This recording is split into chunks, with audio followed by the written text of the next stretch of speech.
Welcome everybody. Kitzur Shulchan Aruch, the abridged code of Jewish law, chapter 65. Hilchos Ribos.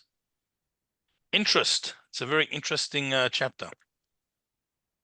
All right. So we had a brief introduction before the break, but we'll do a quick recap, and that is that charging interest in of itself is not considered wrong. There's nothing wrong with you can earn money on your money. That's not the problem. The thing is, if you lent money to your brother, sister, you wouldn't charge. You wouldn't charge interest. At least we hope not, right? Okay. Hope the relationship is so we have to feel that every Jew is like our brother. Levi. Every Jew is our brother, It. and therefore, It. that's why we wouldn't charge interest. Now, yes, David. I know it's not on the topic, but just a quick question regarding brachos on food. Yeah. So I'm having a lox on corn cakes.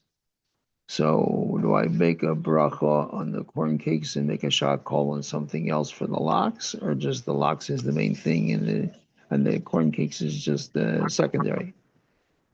It's very borderline. So to get around that, I would break off a little piece of the corn cake, make a bracha, and then maybe make shakal on a drink or something, and just to avoid the issue. That's when it gets borderline, cop out. That's what we always say. No. That's how it goes. Okay. So we have to feel that every Jew is like our relative, our brother, and we wouldn't charge interest to our brother. But to someone else, we should charge interest. We should earn money. Why not? Okay. So rather long chapter. I'm not going to do it in 1 week, or probably not even 2 or 3. Let's get started. Number 1. The since a person by nature he has a natural desire and a want for money.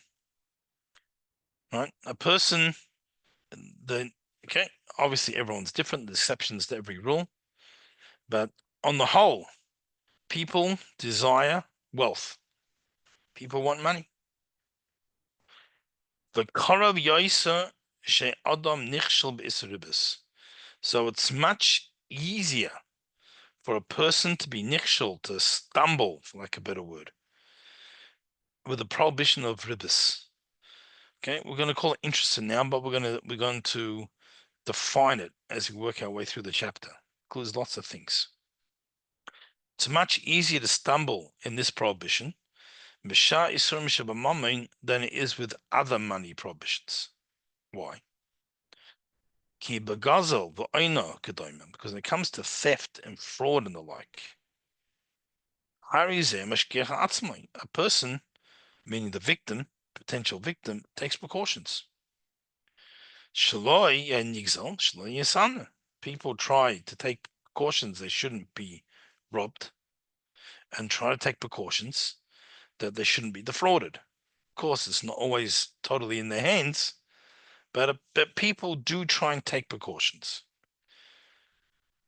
The gum, and also, so one of the reasons it's less an issue, so one reason is that the potential victim takes precautions to the best of their ability. The gum, there's another reason, say, because this person who is predisposed, they want to steal or defraud. There are many times they'll hold themselves back. Machmas busha, because they're embarrassed. Machmas yira, or they're afraid. They'll get caught, they'll be exposed. So all of these things, so the potential victim takes precautions, and the victimizer often holds Perpetrator. himself back. Yeah, that person holds himself back. So the combination of the two makes it less common. Masha'ain came beribus. This is not the case though with ribus. Because the borrower gives it to the lender of his own will. And he's happy. It's just the fact that he found a place to borrow money. There are many people who would be very happy to pay. Okay, we're not talking about ridiculous amount of interest on loan sharks and different things. But most people, if it's a good interest rate, they're getting good terms, they're very happy to take the loan. So that guy is not taking precautions. And the guy who's charging interest even feels like he's doing the other guy a favor. He's made him so happy. So I'll call upon him beribis, even though he can only get the loan with interest, he's happy. So that's the potential victim. He's happy. He's not only happy, he's rejoicing. Someone finally lent him money. He's getting a mortgage. He's getting his own house. He's celebrating the fact he got this loan, even though there's interest on it. And also, the malva, the guy lending the money, thinks to himself, he's doing the guy the biggest favor. That he can make profit with this money he's lending him. Right? I'm lending him a 100,000 for his to start up his business. He's going to make 10 times more money than the interest I'm charging. So I think I'm the biggest tzaddik, and he's as happy as can be. And therefore, nakom la'oid she adam nispatach chas v'shalom min yetzer hara. This particularly ribis more than anything else, it's so easy chas v'shalom for a person to be swayed, to be caught out by his yetzer hara, to stumble in this prohibition. It's one of the toughest. Okay, therefore, Chamira Torasena Kadoshim Oid, our holy Torah, was very strict with it. With this prohibition. So, in order to counteract our natural tendencies that we wouldn't take it seriously, the Torah made it very serious, extra serious, more than other things of theft or financial behaviors, in order to teach us to help bring a balance. And therefore, there are multiple negative commandments about this. So, Hamalva, the guy who lends the money, Oiva Bashisha Lovim, he transgresses 6 negative prohibitions. If he lends another Jew money with interest, he transgresses 6. And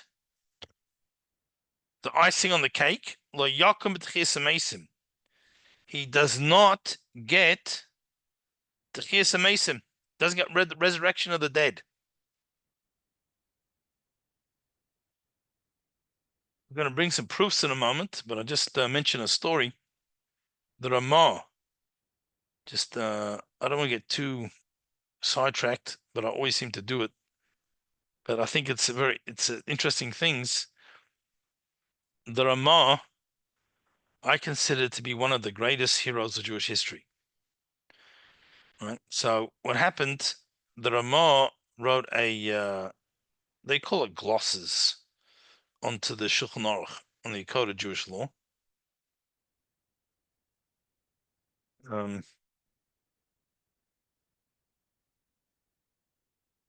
So what happened is like this. The Beis Yosef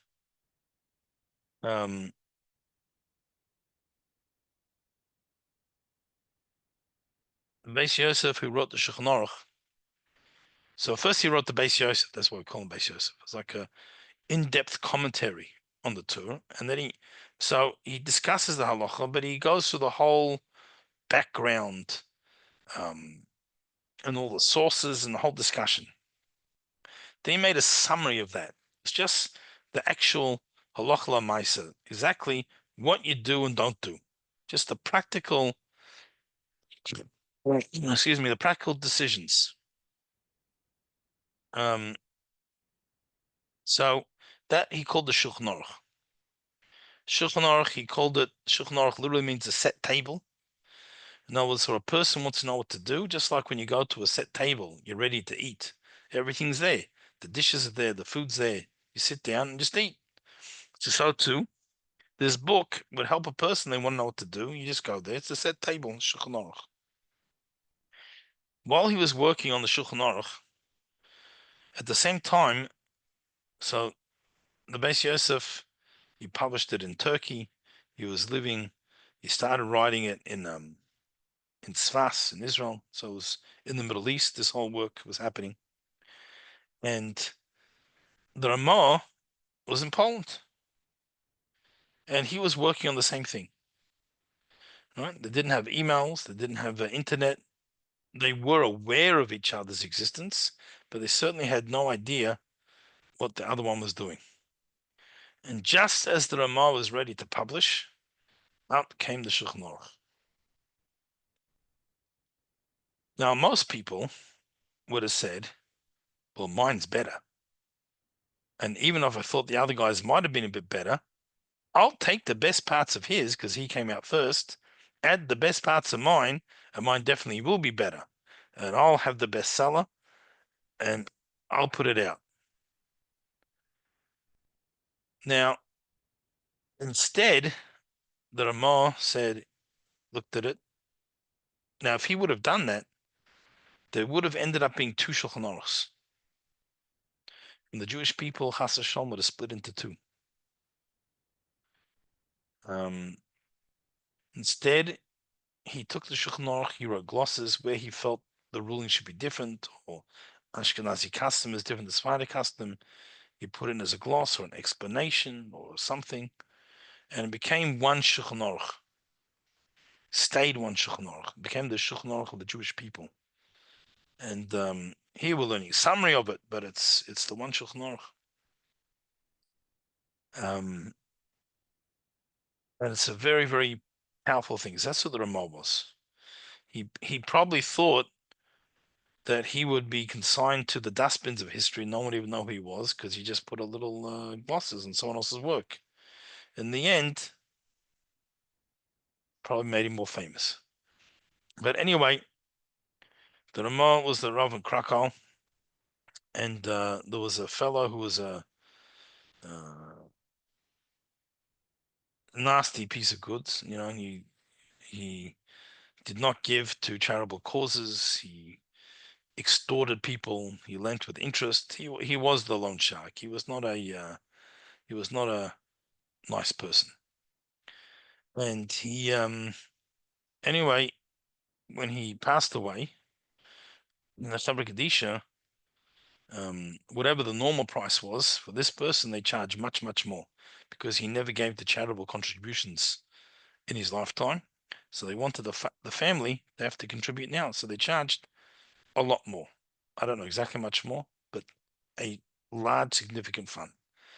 The family complained to the Ramah, to the rabbi, and he says the Sabra Kadisha can charge it. Anyway, they went to the non-Jewish government. And they said that the rabbi is extorting the family. So the rabbi got called to the court. They said, is it true that you're charging so much more? He says, yeah. He says, how do you justify it?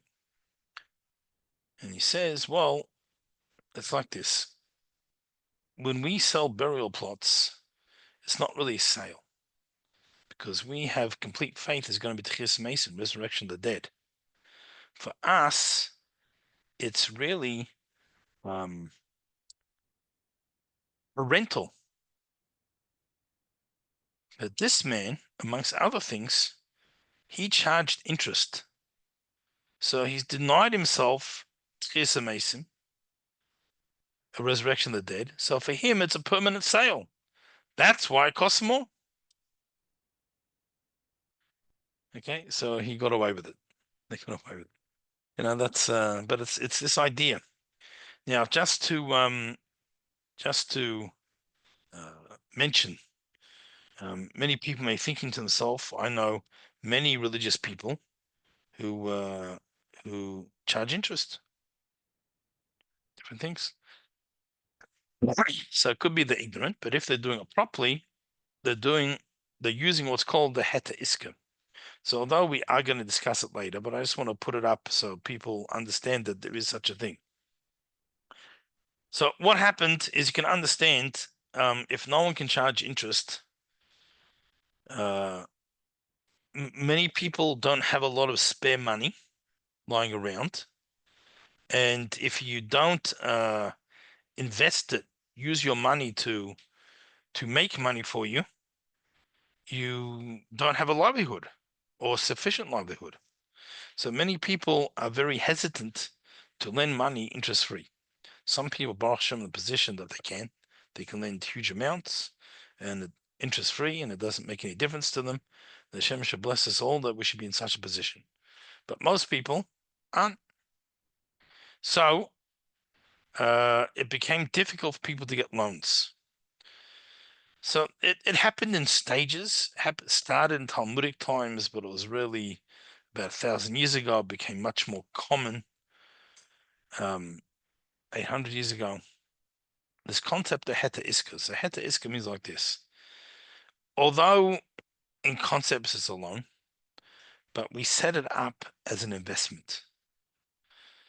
And instead of the person lending you money and then being paid back the principal plus interest, it's set up as they invest money in what you're doing and they earn the investment back plus some profit.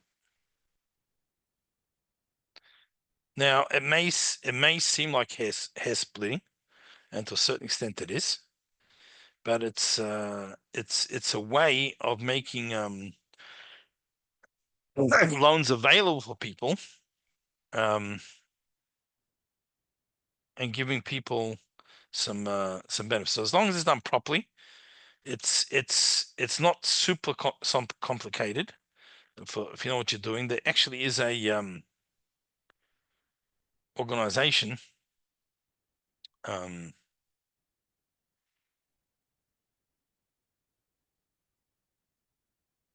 know if you ever seen in Shul, there's like a weekly newsletter of different Choshen Mishpat, different money laws. Anyone ever seen that? Put them out in Shuls. Are you saying what is? You're on mute. I was like, it's All the Zmanim, Kriya Shema, Shachris, yeah, but what's it called? Do you Shkia, know the what it's whole called? place, a Luach. No, not the loch. There's It's a a Luach. newsletter comes out weekly. I think it might even be called Money Matters, something like that. They put them out in a lot of shuls. So it's an organization that publishes it just to give people. So they have like a, a made up case, which is usually based on a true case of actually something that happened and what the law would be, and different money laws. They have different things. So many Jews, they Baruch Hashem learn about Shabbos, learn about kosher, but they don't necessarily learn about the Torah's money laws. So that's the purpose of the weekly newsletter, is to give out this awareness. And they have a website. I'll find it for next week, God willing. They have a website that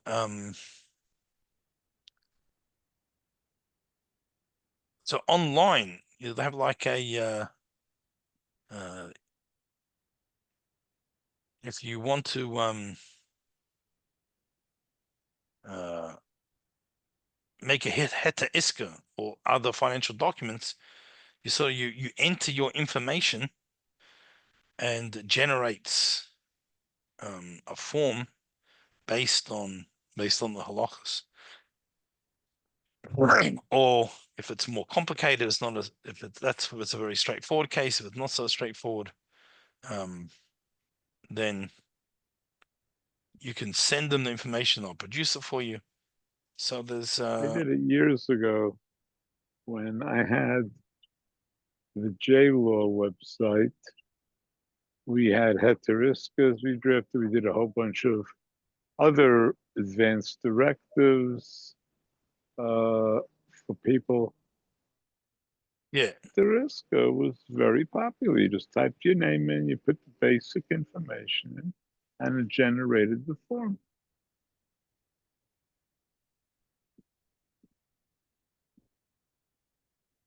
So there are different organizations that that do that. They can generate, and then that's they have. So they have. Is this it? Oh. Yeah, we'll find it, Mr. Shem. Share it with you next week. Yes, David. Blog. You can do jlaw.com. Initial J-Law.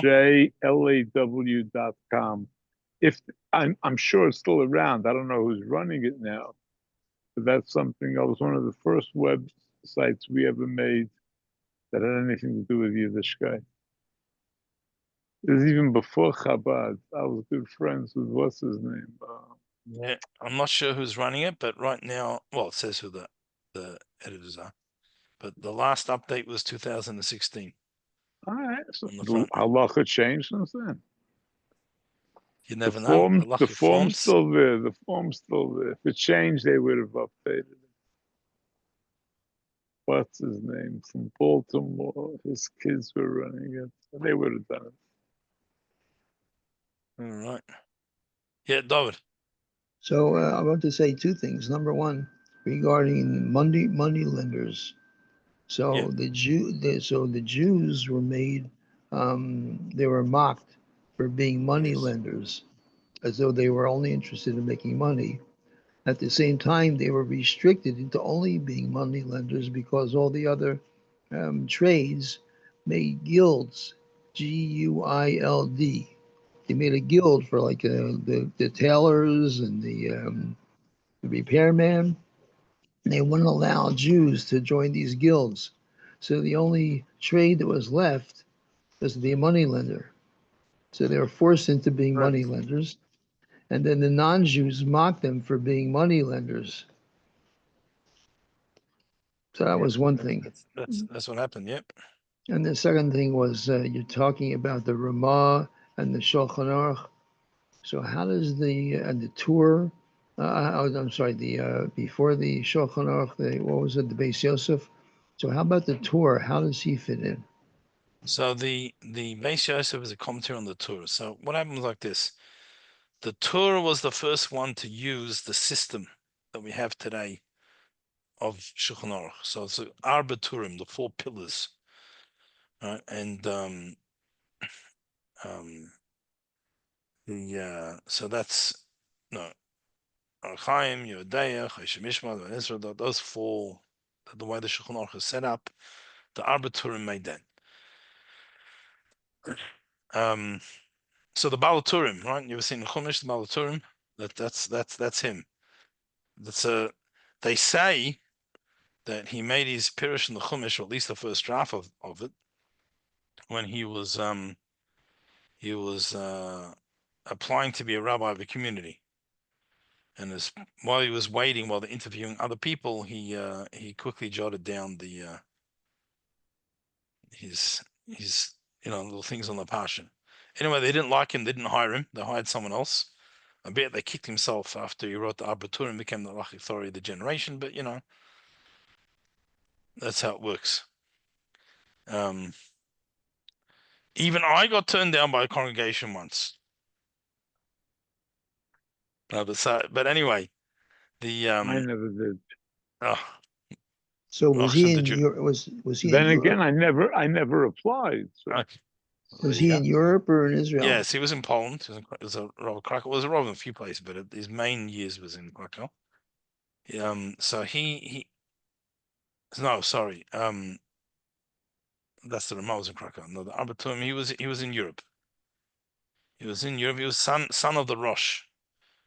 So he spent years in Spain, also, right? Because the Rosh had to escape. His father had to escape Europe, and he ended up in Spain, and his sons were with him for a while. But anyways, he was back in Europe. So he wrote the Arbiturim, and it's essentially the forerunner of the Shulchan Aruch. Now, the Beis Yosef wrote an in-depth commentary on it, and they're explaining every halacha, going through all the sources, the different opinions of the Rishonim, and sometimes he agreed, sometimes he different. Usually he agreed, sometimes he disagreed. Now, the Ramah also wrote the Darchim Moshe. It's also a commentary on the Ramah on the Arbiturim. And both of them, their work was essentially a summary or bottom line of what they wrote. So, if someone wants to learn halacha quite in depth, and they're learning the big Shulchan Aruch, the full Shulchan Aruch, normally what they do is they learn the Torah, and then they study the Beis Yosef and the Darchim Moshe on that, and that'll bring all the sources, the Gemaras, the Rishonim, between them, and the debate backs and forwards and different things. And then you learn the Shulchan Aruch with the Ramah, and you see the bottom line. Then with the commentaries in the Shulchan Aruch, that's so. He was. They were 2 generations ahead of the Beis Yosef.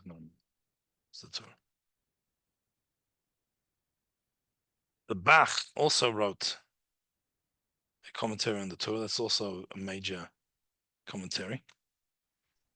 And his son-in-law, the Taz, wrote a major commentary on the Shulchan Aruch. It's that was. Yeah. How did the Rambam fit into all this? Okay, so the Rambam was before all of them. The Rambam was the first one to codify according to topics. So the Rambam used his own system. He made the first system. I won't say use his own system, because the Torah didn't use the Rambam system. Because the Torah, what he did that was different to the Rambam had an attempt to do halacha of the entire Torah. Well, the Torah divided into topics, and his setup was what's practical today. So he didn't have halachas of the Beis Hamikdash. He didn't have many things that are only applicable to Sanhedrin, to a king, to Kahanim. Certain things are relevant to Kahanim today, but many things aren't. He didn't have the halachas of when Mashiach comes, etc. The halachas are going to war. So since he only took what was practical in today's time, that's why he made a different setup. So the Rambam was before. Now, the Beis Yosef, how does Rambam fit into Shulchan Aruch? The Beis Yosef often quotes the Rambam almost verbatim when he agrees with him. And what he did is, when there was dispute amongst the Rishonim, the medieval sages, there's the halacha. The Beis Yosef, when he made the Shulchan Aruch, he took who he considered to be the major 3: the Rif, the Rambam, and the Rosh. Rosh was the Torah's father. And he went like the majority of those 3. So it also ended up, when there's different the custom, the Rif and the Rambam was Fadim, and the Rosh was Ashkenazi, so that was a factor. So that's how the Rambam's halachas got incorporated into parts of Shulchan Aruch. All right, that answer the question? All right. So it's very easy to stumble. It's very easy to think you're being a hero, actually lending with interest, and therefore the Torah was very strict. The one who lends the money with interest transgresses 6 prohibitions, loses resurrection of the dead.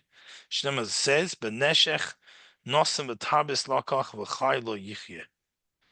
He gave on interest, he took interest, shall he live? He won't live. What about the So Alter that's Rebbe the Shulchan Aruch?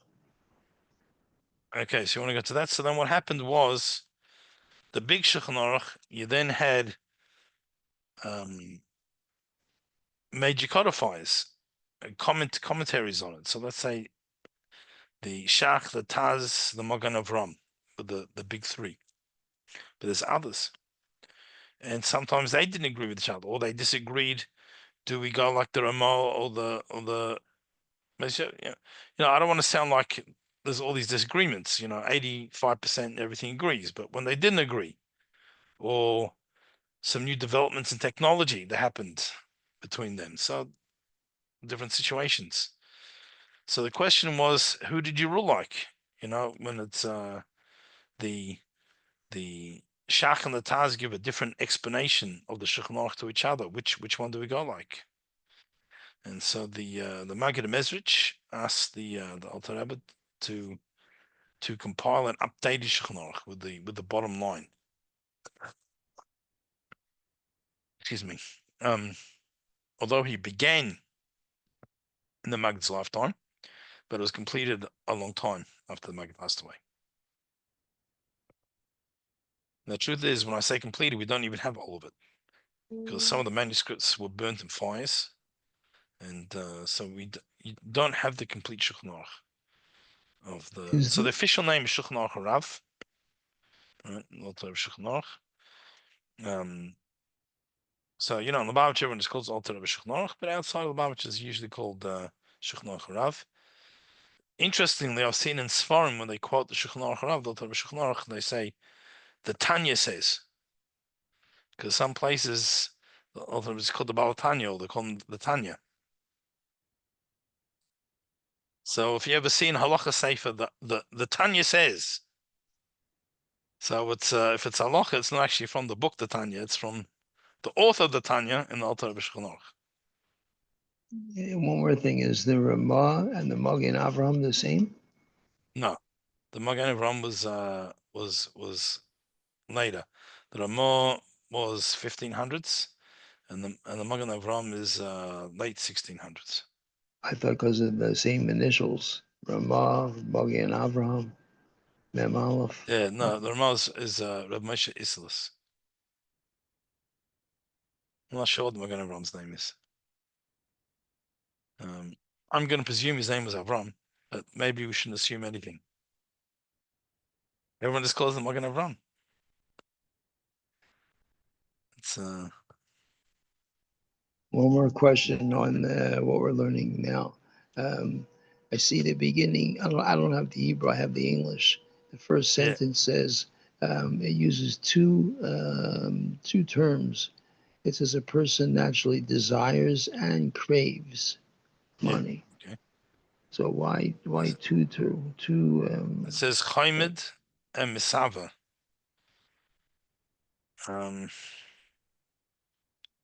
A taiva is like a desire people want. The chaimed is like like a craving. Why do you say? I guess because that's how it is. Unfortunately, some people, although Baruch Hashem, there's some people who money is not a motivation in their life. They're very altruistic. But if we look at society as a whole, you see people will do terrible things for money. It's very sad. It's very sad. On Chabad.org, Rabbi Gordon Alvasham. So he says that the craving that people had for idols was taken away, and many sages say that it was replaced with a craving for money. Took the place of Well, Avodah Zarah. true and not true. In that became a powerful one, the next powerful one, but it was never as powerful as one of Avodah Zarah. It's interesting. The next most powerful Yetzer Hara was for sexual things. It was also weakened when the Yetzer Hara for Avodah Zarah was taken away. First, they tried to take away that one as well. The problem is that even the chickens stopped laying eggs, so they had to bring it back, but less powerful. So if we look at that today, is probably the strongest one in the world. And it's not as powerful as it was. And even when it was full power, it was not a close second, it was a distant second to the Yetzer Hara Avodah Zarah. Which one are you talking about? I'm losing which one you're saying. This one was first, this one was. Avodah Zarah was number one. For auto worship was number one, and sexual was number two, but a distant second, not a close second. And it's weaker now than it was then. So I think that gives you, if you see how society is, again, forget about society. Everyone understands what a Yetzer Hara is for these things, but you can see how society as a whole can become twisted and drawn, and everything becomes permissible, and everything is, that's when it's not as strong. And the idol worship one was much, much, much stronger. You can just imagine how it took over society. So the desire for money is now number 2 or number 3? Well, I would say it's by some people it's a number 2, but I think the conclusion is society as humanity as a whole, it's a number 3. Some people, they it says, Ron Shema, you love Hashem, your God, both just it's hard, it's so b'chol nafshecha, all your life, b'chol medecha, or everything you have. Means your personal resources, your talents, but also your financial resources, all your money. So it seems odd if you just said you're willing to give up your life to serve Hashem, surely your money. Yeah, but unfortunately, there's some people that the money comes first. You got your money, your life. Oh, that's a tough one. It's a tough one. Some people. But usually the guy fights back when he gets told that because he thinks he's going to win. So he actually does value his life more than the money. He just thinks that he can get both. But some people, Jack it's Benny used to say, your money or your life? I'm thinking. yeah. That's. I'm not going to comment, especially being recorded. Okay. So that is the guy lending the money. But Levi, the one who's borrowed the money and he's going to pay back, he transgresses 3 negative prohibitions. Now, not only those two, Hasaifa, the scribe who wrote the contract, for Adim and the witnesses, for Orev and the guarantor if there is one. Each one of them transgresses another. They transgress one prohibition. Likewise, if there was a broker who organized the loan, he is also transgresses. I should say, even if he wasn't a broker for both of them, he just helped one of them. Going Shahira Mokim, for example, he told them a place, Lahabalobis, where you can obtain a loan. Shahira Mokim, the Mabalobis, where he told the lender where he can lend money. Gamkein Oiva Belav Echad, he also transgresses.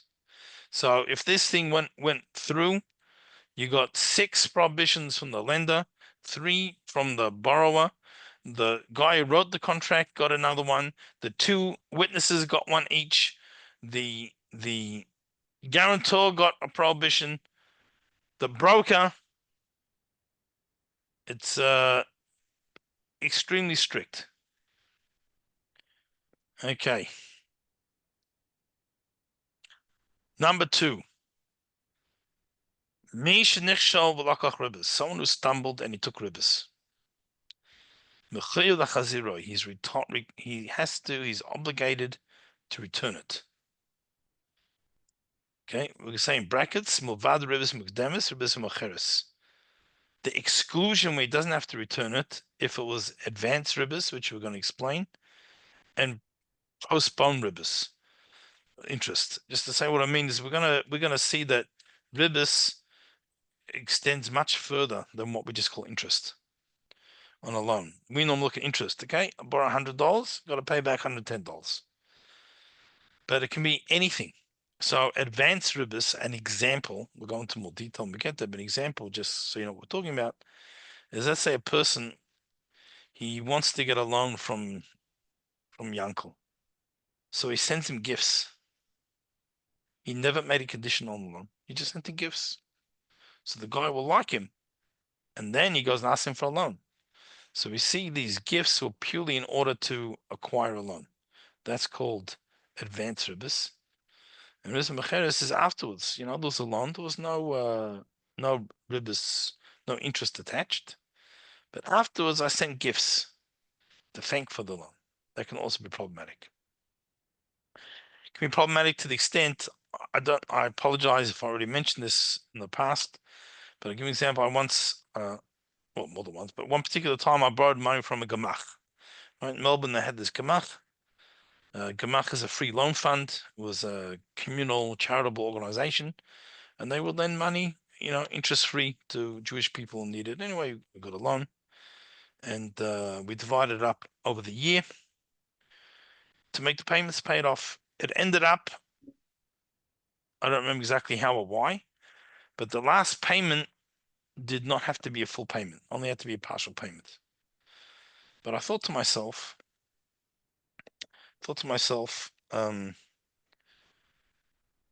budgeted that each month I can pay this amount.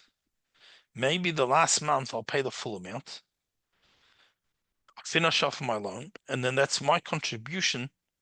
Then it's my tzedakah, my contribution to this communal organization that lends money, can lend other people money also. But then I had a concern that it could be ribbis. So we asked the rabbi who was well versed in these halachas, and he told me that what we should do is I should actually make 2 checks. Remember, we still pay things with checks, right? So we made 2 checks. So one is you pay off the loan, and then afterwards give a contribution. Don't do it in one shot, because then it can look like it's not really ribbis, but it can have an appearance of ribbis. Doesn't look right. So these are the kinds of things. Number 3. Now, what we're going to explain in number 3 is there's what they call ribbis ktsutsa. That is interest on a biblical prohibition. Then there are certain things that are rabbinical. So now I feel like pasak imoy is a ribbis b'shas halva, even if they did not stipulate that you have to pay any interest at the time of the loan. The loan was borrow $100, pay back $100.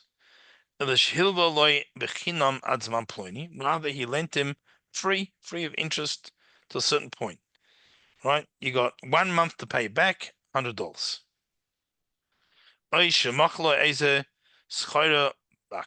you sold something on credit. Got 1 month to pay. Okay. Means to a certain time. I'm just giving an example of a month. It doesn't have to be a month. You have a certain time, a month, 6 months, a year, 2 years, whatever it is. It's interest free until that point. That's when the loan or the credit becomes due. Or some other thing he had to pay. He did services for him, whatever it is. Whatever happened to be. And it comes time to make the payment. The month later, the 6 months, whatever the agreed upon terms were. Now he has to pay. And he doesn't have it. So he commits to pay extra. Right? It's a late fee. I couldn't pay the 100 when it was due, so now I got to pay 120. The shvili yishcharv is a man. In other words, I'm agreeing to pay extra to extend my time. Gam zoisi ribis. This is also considered ribis.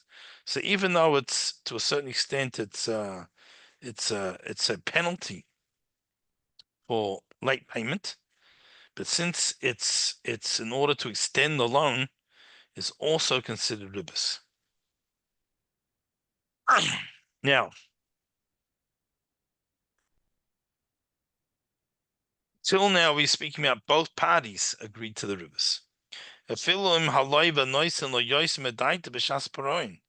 Even if at the time of repayment he just gives him more. So he's not imoy, and it was never stipulated that way. I just feel grateful. You lent me $100. I feel grateful. I give him 110. And I'm not saying it's ribis. I just gave him the 110. Gam kain osa. It's also forbidden. You're not allowed to do that. Right? It's also forbidden. Another case is problematic. Number 5. Even if the borrower says, right, to the lender, when he's paying the ribis, he says to him, this is not interest. I'm giving it to you as a gift. Right? I'm not paying you ribis, not paying you interest. You lend me $100, I'm paying you $100. And I'm giving you $20 as a gift. Gam came also the kabel. It's forbidden. It's forbidden to accept this money from him. You can't do that. However, if he already took ribis, but Mava oiset shiva, and the person wants to tshuva, he feels bad. He wants to pay it back. And he wants to give the money back. For mochaloi, and you forgive him, mutter, that's allowed. So I can't give you the gift when I pay back my loan, that's ribis, or even after my loan.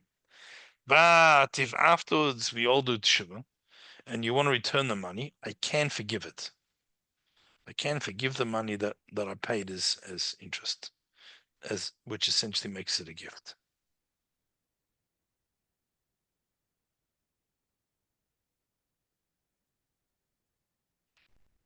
Okay. Next. Number 6. You can't advance the interest, or defer it. So Keitzad, how does that work?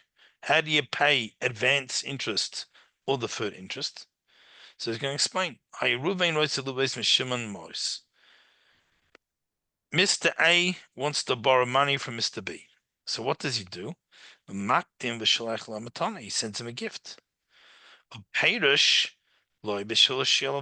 And he specifies, I'm sending this gift, so you lend me money. Or if it's a very large gift, the Mistame doesn't say it's for the purpose.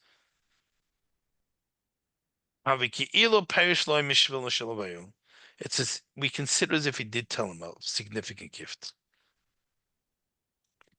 So giving someone gifts, whether it's money, other things, services, zeho ribis mekdemis. And if you do this in order to get a loan, this is called advanced ribis. Now, next case, you borrow money and you pay back, and it's all over. And then you send them a gift. Because the money he lent you. Because the money that he gave you was idle from his perspective. He couldn't invest his money, he couldn't do things with his money because I had it. So to thank him for that, or in exchange for that, I send him a gift. This is deferred. This is post payment ribis, and that's also forbidden. So both of those are not allowed. And as we're going to learn, it's not only giving something, right? It's even services. I owe the guy money, so I give him a free coffee or discounted something in my coffee shop. Not that I have a coffee shop, but as an example.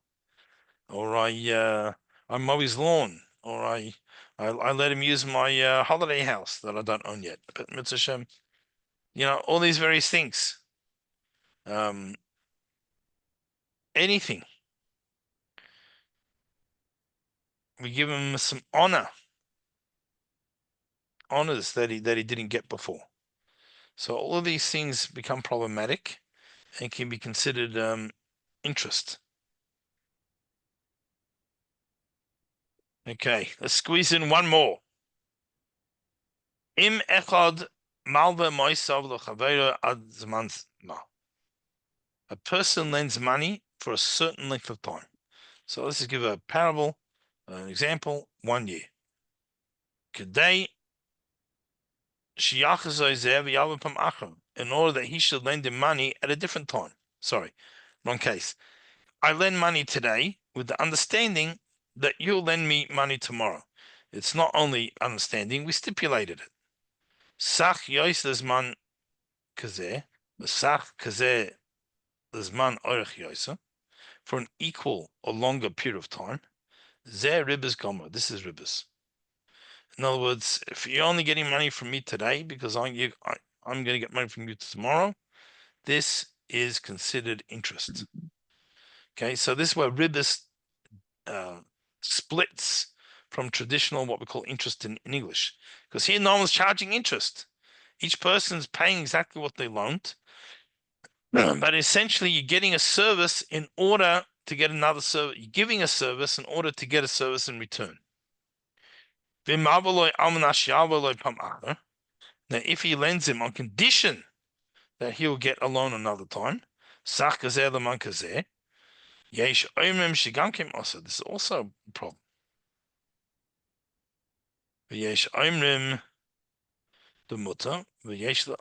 Some are strict and some are lenient. But if it was not a stipulation, just to lend you money, just the guy, you lent me money, so I appreciate it. And now I'm in a position to lend and you need, I'm happy to lend you. You're nice to me, I'm nice to you.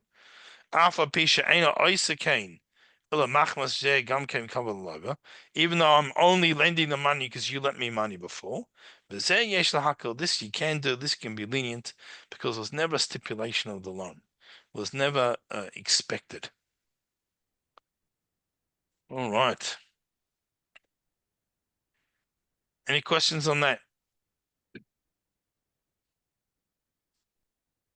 It's going to go into a slightly different twist for the next few. So maybe we'll stop 2 minutes early. Let there's any questions. All right. So, well, in that case, welcome back, everybody. It was good to learn with everyone again. Wish everyone a wonderful week. And Thank you, Rabbi. Thank you, Rabbi. Missed you. Welcome. See you on next week, Mitzvah Shem. It's a shame. Well, Take too, care. everybody. Have a great week.